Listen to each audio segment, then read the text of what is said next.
My castaway this week is a chef. 25 years ago, he opened a restaurant in a small Cornish town because he'd failed to make a living doing anything else. Today, it's a temple to the art of cooking fish, and people from all over the world descend on it to taste its delicacies. Its owner has become a celebrity, popular on television and selling his cookery books by the thousand. Now, after a public school education, Oxford University and this late blossoming career, he says, "I felt so hopeless and useless as a youth, but I've made a success. There must be lots of other people like me." Here's Rick Stein. I'm not sure there are a lot of other people like you, Rick. For the simple reason that what you discovered was that inside you somewhere you had a natural talent for something, didn't you? Yeah, I did, I suppose. I mean, it was a bit late in coming, but I did begin to realise that I could cook. And I do now think that cooks are born, not made, really good cooks. It's something... Do you? What is it then? What is it that you've got that we haven't? I think it's enjoying giving pleasure to other people. It's sort of living vicariously, and the way I cook, I'm always thinking, would they like that, and putting myself in their position. And I think some cooks just cook a little bit without an audience, really. I mean, it's like going on stage live. I mean, it brings the best out of you. It seems to me you're not at all proud. You will go to another restaurant and think, that's really nice, and go home and cook it and serve it in yours, won't you? Yeah, I think so. I mean, I'm not at all bothered about, giving my recipes away, and I never think that anything I do is that sort of special anyway. And if I see somebody's done something really good. I suppose the most successful recipe I've ever nicked is salmon with sorrel sauce, and it came from the Tuagra brothers in the Rhone, and it's just one of we started cooking it in the mid-'80s, and it just was an instant success and always has been. And I got loads of sorrel in the garden just for this one dish. And I feel quite sort of, sad that I never thought of it in a way. But when you come across a brilliant dish like that, you just constantly go back and just think how wonderful it is. It's just a perfect combination, is it, salmon and sorrel? It is. What's the best recipe you've ever been inspired to create? Very difficult, but I think, there's one dish that's very successful for us, which is a combination of cod. It sounds extraordinary, this. Cod, butter beans, fennel and aioli. But I had the idea of a sort of Provençal aioli, but I did it all warm. And there's a really nice sauce with it. It's got a little bit of chilli in the background, and it's almost what you might call a fish gravy. It sounds a bit coarse, that, but it just works, and it looks great. And I'm really pleased with that because it's just such an unlikely success, really. You won't be able to knock that up on a desert island, but there should be some fish about, which we shall talk about. Tell me about your first record you want to take there. Well, the first record's... I had to have it. It's the Padstow Mayday song. And, Mayday means just everything to me. It's just so lovely that I live in this place where they have this festival that counts for everything. It's more popular than Christmas. It's a fertility festival, and it's a celebration of the rebirth of the year in early summer. And those themes go right to everybody's heart, and that's why it counts for so much for people, because it's true. It's what life is really about. Unite and unite and let us all unite, for summer is a-coming today, and whither we are going, we all will unite in the merry morning of May. The young men of Padstow, they might if they would, for summer is a-coming today. Stein Span and the Padstow Mayday song. Padstow, called Pad Stein sometimes these days because do you hate it? But you have kind of taken over. You've got your main restaurant, which has got rooms. You've got a cafe. You've got a delicatessen. You've got another small hotel. You must have had a huge effect on the local economy. Well, I suppose I have, yes, because it's only a fishing village, and how many people do you employ? 130. I just had the latest figure, and I was thinking, oh gosh, it's getting bigger and bigger. But you began your business life there, I think, 25 years ago, running a kind of club. What was it? Padstow's answer to Rick's Bar. Well, I left. I went to Oxford. I left with no clear idea what I wanted to do, but I just loved discos at the time. And I bought this place with a partner on the quayside in Padstow because I thought I could run this great disco and play all the songs that I loved and get really nice people to come in and enjoy it all. But I missed the point that Padstow's a tough, long-standing fishing community, and most of our customers were fishermen or friends of fishermen, and they used to get well tanked up in all the pubs in Padstow and then come to us and then fight mercilessly, and we were just powerless to deal with it. I mean, I suppose in retrospect we should have got bouncers and all that stuff, but we were just rather nice and rather innocent. What happened in the end? Well, we got closed down by the police. We were devastated. I mean, I was held to be not a fit and proper person to hold a licence. But in retrospect, it was just the best thing that could have happened to me. Because what they left you with, therefore, was a restaurant licence. Yes, it was. All you had. Yeah, I don't know whether they did it out of a sense of sort of sorrow for us, or whether it was a bureaucratic mistake. Or a piece of inspiration. Well, it could have been. It'd be nice to think it was. So you opened as a restaurant. What did you cook? What did you offer? Well, it's just because this was the mid-70s, 1975, and the only good produce around was fish, really. And I didn't have any sort of tremendous acumen about opening a fish restaurant. It just seemed to be the right thing to do to get us out of trouble. And we just started cooking very, very simple fish, grilled bass and sea bass and steamed lobster, or not steamed, boiled lobster or cold lobster with mayonnaise. But because the produce was so good, it was okay right from the word go. And did you know when you began cooking like that for people, did you realise this is what I wanted to do? No, I mean, I was quite traumatised by the whole business of losing the licence and being held and not a fit and proper person, actually. And so I went into cooking to sort of like as my sort of salvation in a way. But then as people started, I mean, you know, chefs rely on customers to give you a pat on the back, and that started to happen. So that was when you started to feel less hopeless and less useless? That's right, yeah. Record number 2. Well, actually, this goes right back to my sort of real childhood, and it's Julie Andrews singing "Wouldn't It Be Lovely" from My Fair Lady. It's just that, I mean, I did have a very secure childhood, and I mean, it actually reminds me of my sister Janie, who died about 10 years ago. But it's just, when you got sort of records like that in the back of your memory, nothing can go wrong, really, in your life.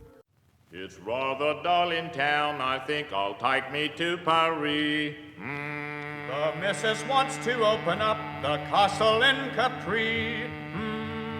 Me doctor recommends a quiet summer by the sea. Wouldn't it be lovely?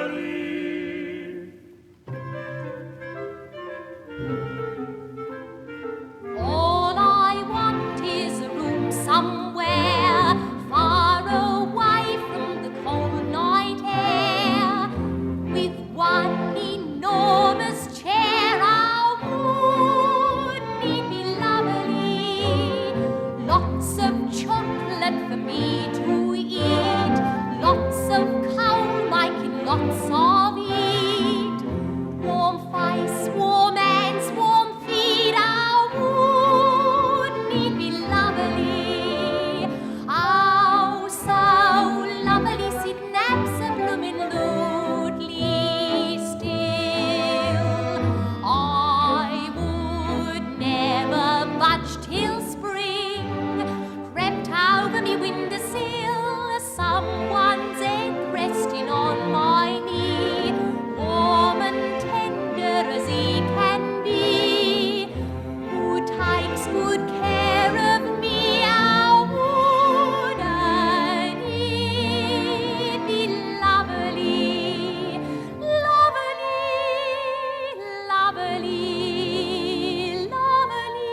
Julie Andrews singing Wouldn't It Be Lovely from the original cast recording of My Fair Lady. Why Padstow, Rick? Because you were born about as far away from the sea as you can get in the Cotswolds, weren't you?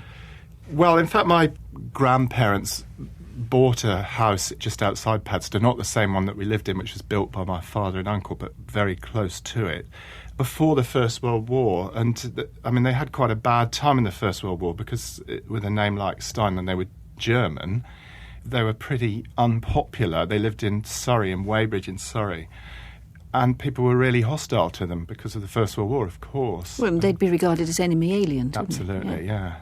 And, so they rushed off to Cornwall? Well, they sent the children off to Cornwall, my father and his brother and sisters. Because in Cornwall, I suppose it's different in a way, and it's so far away. And I think certainly at that period, maybe the Cornish didn't think of themselves as part of the country, or maybe they still Maybe don't. they still don't. Yeah.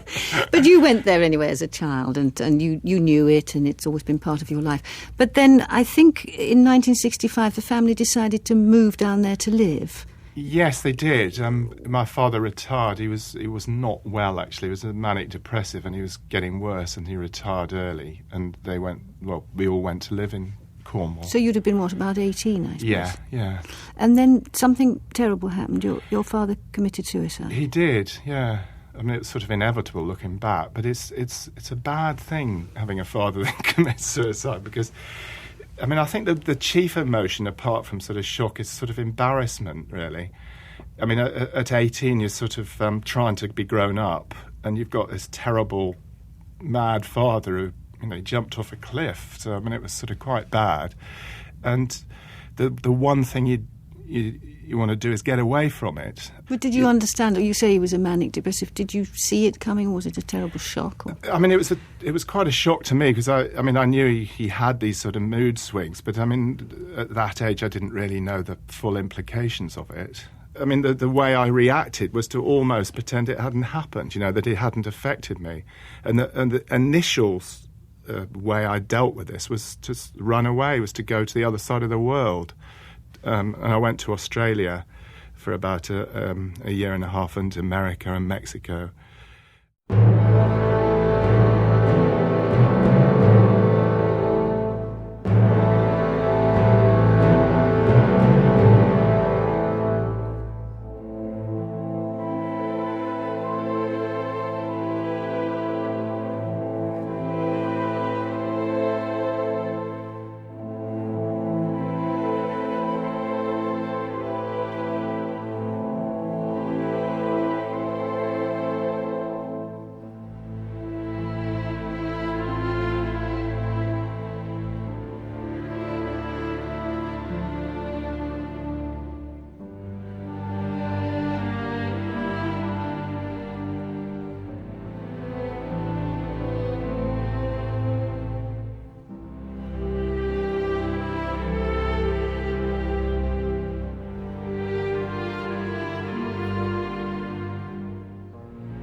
tell me about your next record. Well, I mean, this comes from that period of travelling around the world. I mean, I was on my own a lot of the time because I decided to do it on my own, which was probably a mistake because you get so lonely.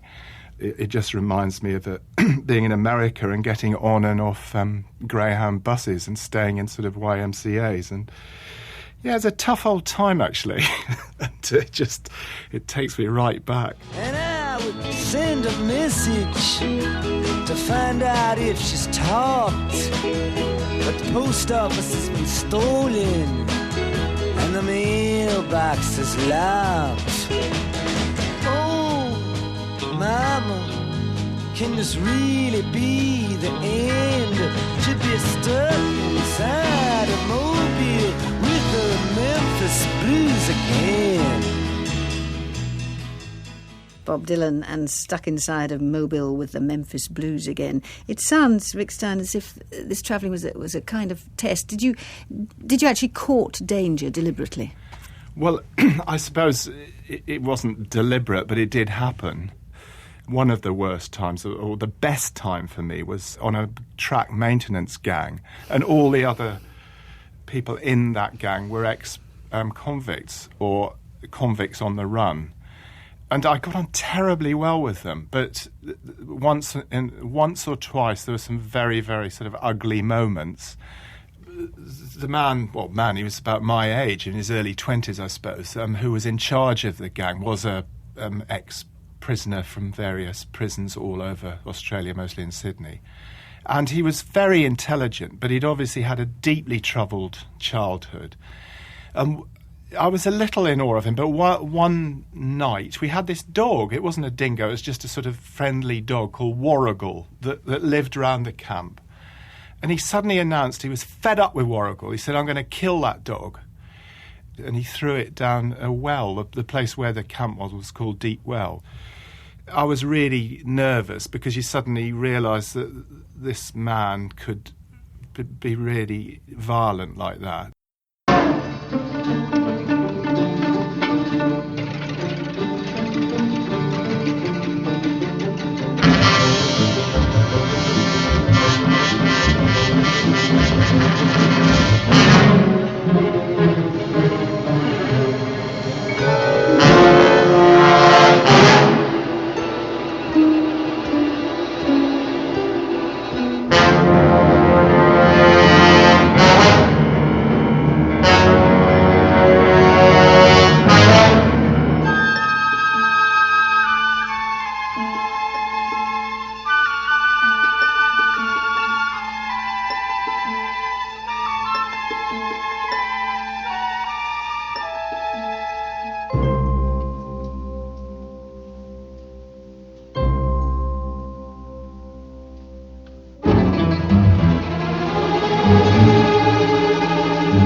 impressive thing, though, it seems to me, reading about you, is not really all that daring-do out there. It's that you came back to England. You'd only got 2 E's at A-level, I think, and you suddenly decided you were going to go to Oxford. And at age 22, you got into Oxford to read English. That is really courageous, isn't it? Well, yes. I mean, I suppose because I come from quite an academic background, and I just thought this running away, maybe I ought to give academia another try.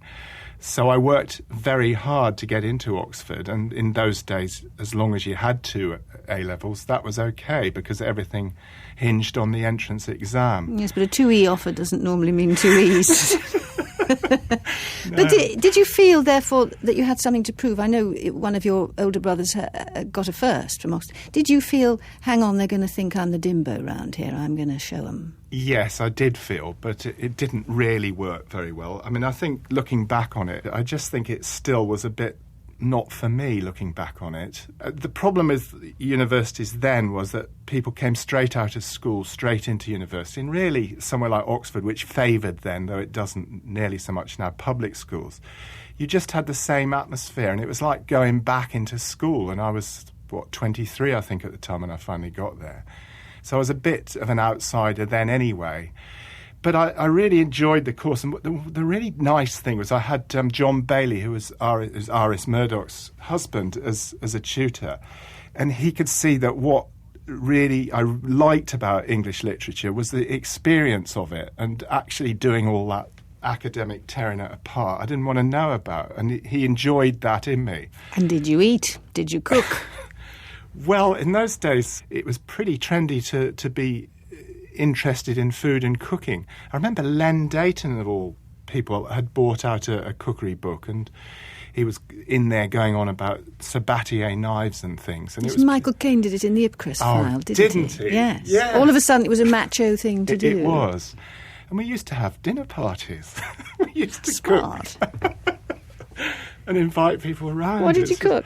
Well, I remember one splendid occasion when we did jugged hare, and we went to the covered market in Oxford and bought a hare, and we bought some wine from the college, some really posh red Burgundy. It was ever so good. And meanwhile, you were making money with your mobile disco, so you were very busy cooking, discoing, and you didn't get a first after all. Not on your life did I get a first. I just scraped a third.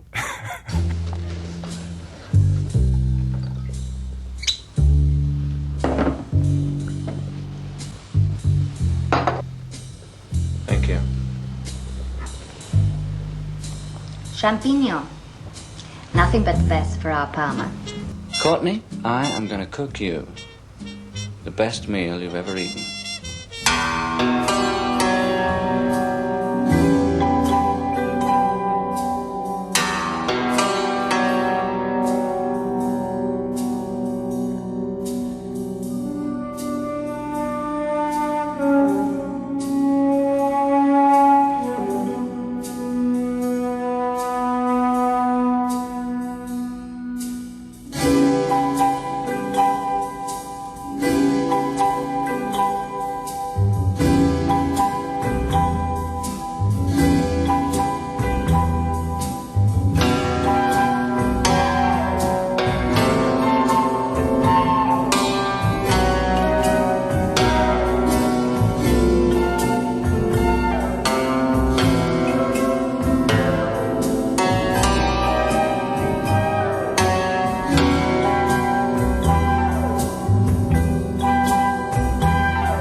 Record number 4. Well, I love Van Morrison. I mean, sometimes it's just so over the top, it's just not true. He's patchy, but when he's good, he is just brilliant. And this is a celebration of mundane things, but it just gives it such a sort of aura of nostalgia that I just love it. Going back from Downpatrick, stopping off at St. John's Point. Out all day bird watching and the crack is good.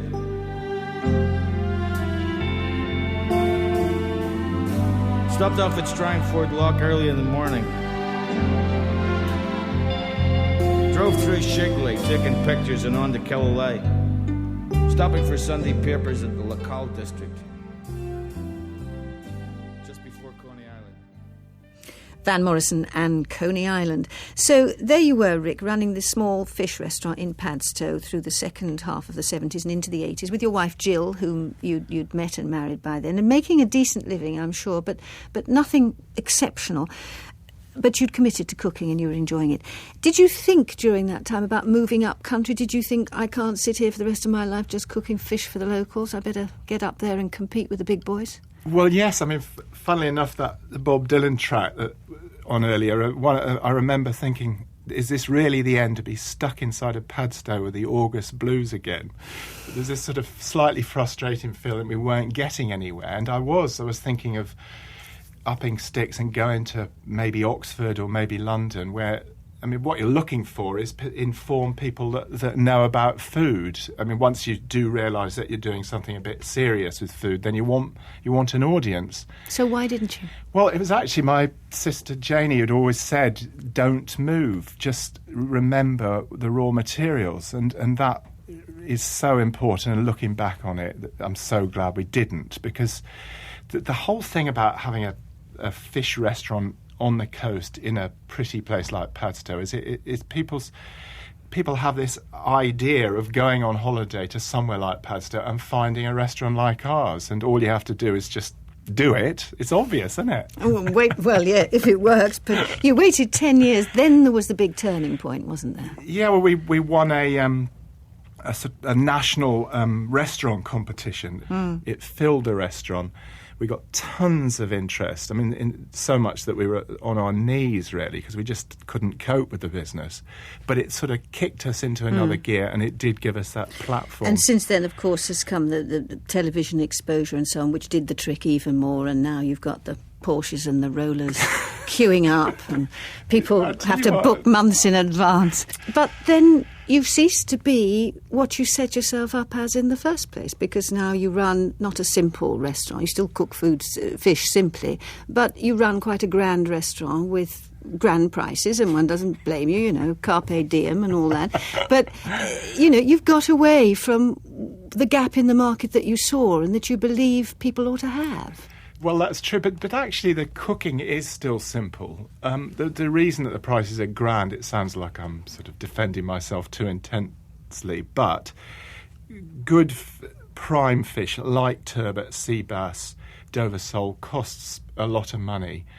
OK, we're doing very well out of the restaurant, I wouldn't deny it, but it is expensive to put on prime fish in a restaurant. And can you get it locally in Cornwall? We can, yes. I mean, we're still lucky in that respect. I mean, of course, our requirements as one restaurant are minute, and we still get everything we need.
this music?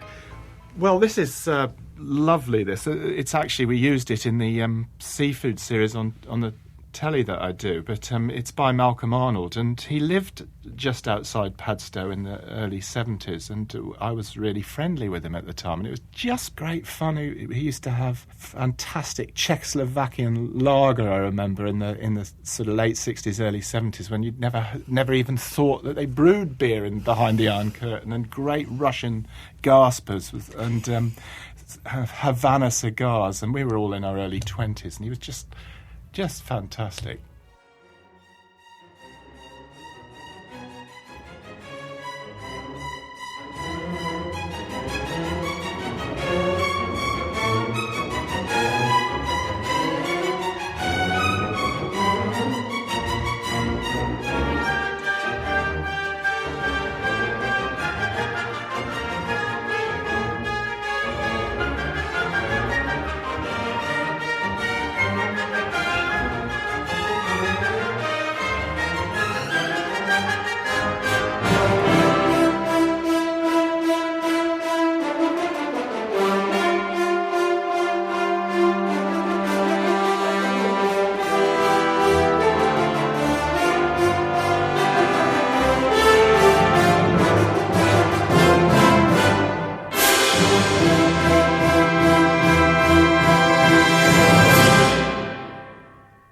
The London Philharmonic playing part of the Vivace, one of Malcolm Arnold's Cornish dances, conducted by Malcolm Arnold himself.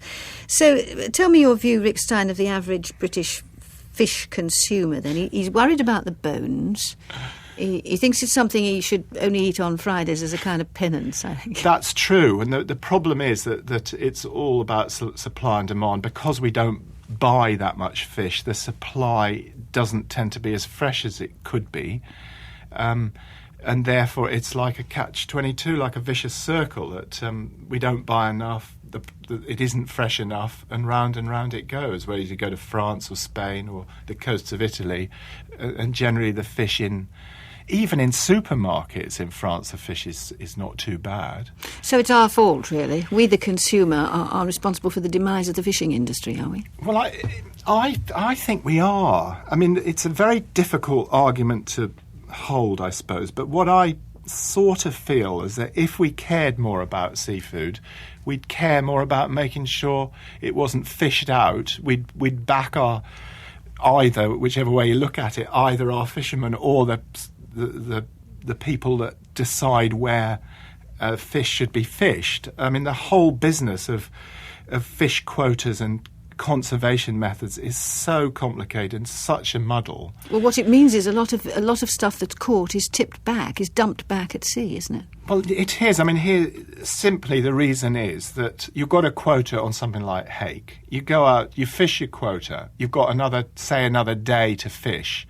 You look at the hake and half of it's a bit small. You know when you go back to the market that the big hake's going to fetch maybe twice as much. You dump all the small hake and go after the big stuff. Dead in the water. Dead in the water. And of course, British fishermen also dump a lot of things that a French fisherman wouldn't, because we won't eat them. That's true as well. There's an awful lot of what they now call non-quota fish that there's not much of a market for in this country. But on the other hand, you know, it's all very well you would have us eat these things. We come back to, but they're a bit worrying. Gooseneck barnacles, spider crabs, and you'll knock up the odd shark vindaloo. I mean, it's pushing it a bit for us, really, isn't it? Absolutely not. I mean, there's... Really, I do a bit of work for one of the supermarket chains, and the sort of depressing fact is that everybody wants fillets of cod and plaice, and whether it's in season or out of season, that's what they get. And if you look at a plaice when it's out of season, there's no way you should be eating it. But do you understand at all our reservations about these things? Have you ever been offered any kind of seafood that is the equivalent of kind of monkey's brains or sheep's eyes? You must have been put off by something. Well, I suppose so. I mean, in the last series I did, we were in Thailand and we were offered this crab. And the only part you eat of this crab, it seems a bit of a waste of time, are the roes of the female crab, and they cook them on a barbecue. And the taste is just a sort of charred shell. But the thing that slightly alarmed me was the chap in the restaurant said, "Are you allergic to shellfish?" And I said, "Well, no, why?" And he said, "Well, it can kill some people."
Number 6. Yeah, well, this is actually for my wife Jill, because it just reminds me of when I met her when I was 21 and just come back from Australia on that mammoth trip.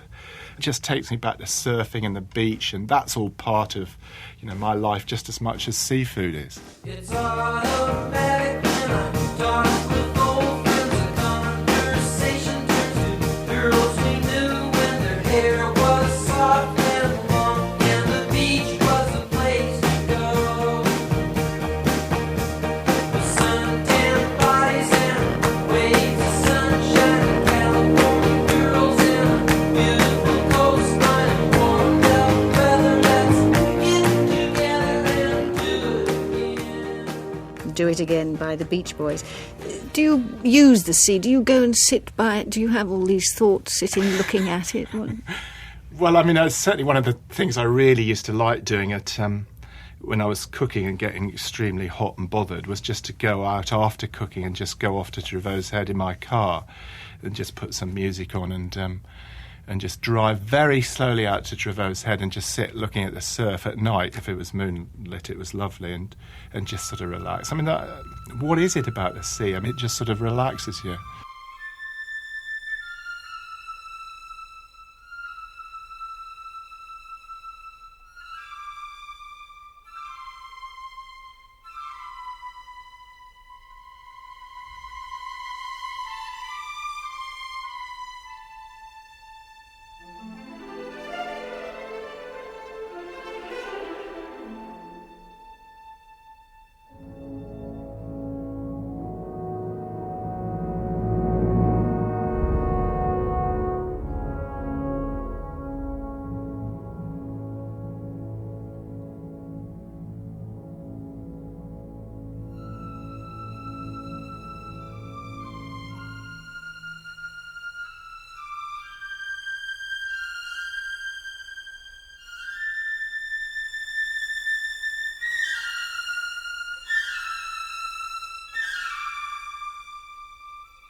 And you need to be relaxed and calm because you do so much. As you say, you don't cook anymore, but you make television programmes, you write books, and now you want to open a seafood cookery school. Are you going to teach in that as well? Well, a bit. I'm not going to put myself down as the sort of main attraction, but I'll certainly do guest appearances there. Well, I think it'd be very nice for people, really. Is it for amateurs or for experts? Oh, amateurs. I don't want to offer diplomas and things. It's just for people who want to know how to cook nice fish at home. Again in Cornwall? Yeah. Nearby? Employ more people? Yes. Add to the economy even more. But in the end, of course, there's only so much of you to go around. Do you think you're going to start spreading yourself a bit thin? Well, I don't think so, because one of the things that's really worked for me, and it's extraordinary, is that because I had to give up cooking all the time because of the TV and writing the books, I had to employ really good people to do the job. So we've got a really good head chef, Paul, and we've got a general manager and a financial controller, as we call her. And the whole business is run really well now, which when Jill and I used to do it on our own, it was a real seat-of-the-pants job. But when people come to Rick Stein's in Padstow, they want to know Rick Stein's cooked their fish. Well, maybe, but I think... Well, they want to meet you anyway. They want to see you. They want to know you're there, that your hand is on it. Well, somewhere. I am there when I'm there. I mean, I do go into the restaurant and talk to lots of people. But I just think it's the sort of the style and the thoughts behind it, and the recipes, of course, and the menus are what really count, and also the quality control, which I'm still very much involved with. Record number 7. Well, I love this. I mean, any record that has a couple of lines in it saying 2 degrees in bebop, a PhD in swing, he's a master of rhythm, he's a rock and roll king. It's got to be worth it. You like country with a boogie beat, he's a man to me. You like the sound of shut your feet, he can't be beat. If you wanna feel real nice, just dance the rock and roll doctor's advice.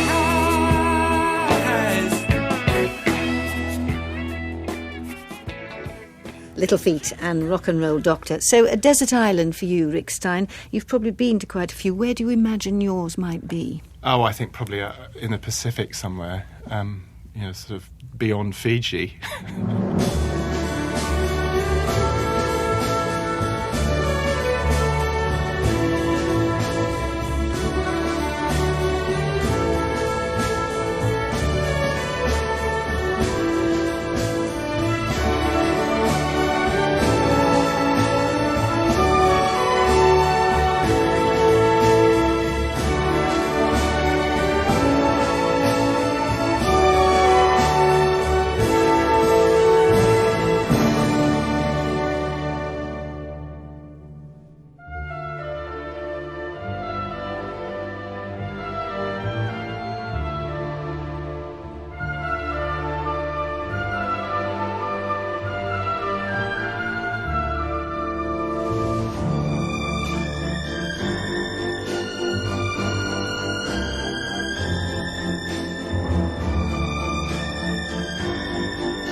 How soon would you get very miserable alone on a desert island? I'd be all right, certainly, with the fish.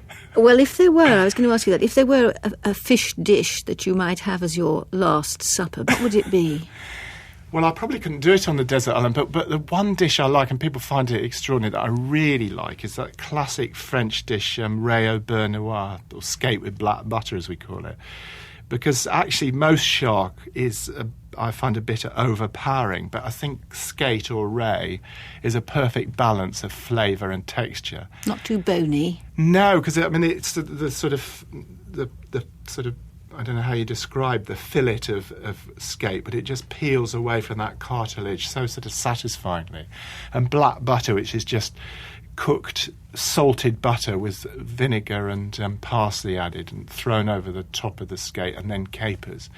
It's just a tremendous combination, and it's like all the great dishes in the world. They're simple ideas that just are perfect. Take anything away and it doesn't work, but together it's great. Tell me about your next record. Well, it's actually a piece of Mozart, and it's not that well known, but I sort of like it because it's not. It has to me all the sort of Mozart themes, that slight sort of resignedness to the sadness of life, but done in a very light way. And it's not his greatest piece, but who cares? It works for me, and it just reminds me of summers in Cornwall and a sort of feeling of slight peace and relaxation. But there's always that little edge to Mozart, I think, and I love it.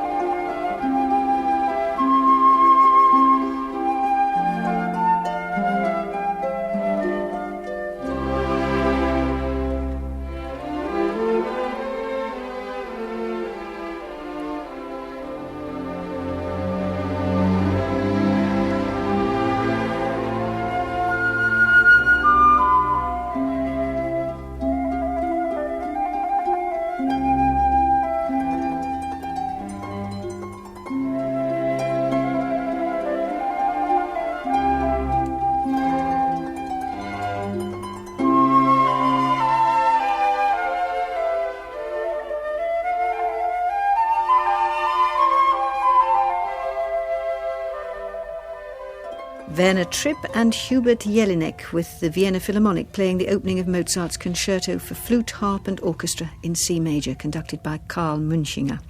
If you could only take one of the records, Rick, which one would you take? Well, I think I'd probably take that. I just don't... I'm not so sure a desert island's anything but a bit of a tough assignment, and I wouldn't want too much nostalgia on my desert island, really, and I just want a bit of peace and a little bit of sadness, but not too much.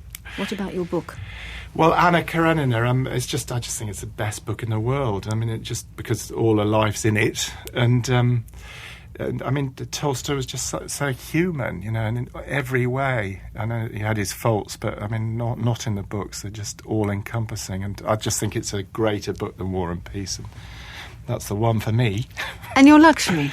Well, it's Thai fish sauce, because seeing as I wouldn't be catching a lot of fish. It's made by fermenting anchovies with salt and then using the liquid that drains off as a flavouring agent, and it just lifts fish. If you had a bit of citrus fruit on the island as well, and maybe the odd chilli, well, I'd be certainly happy eating my fish.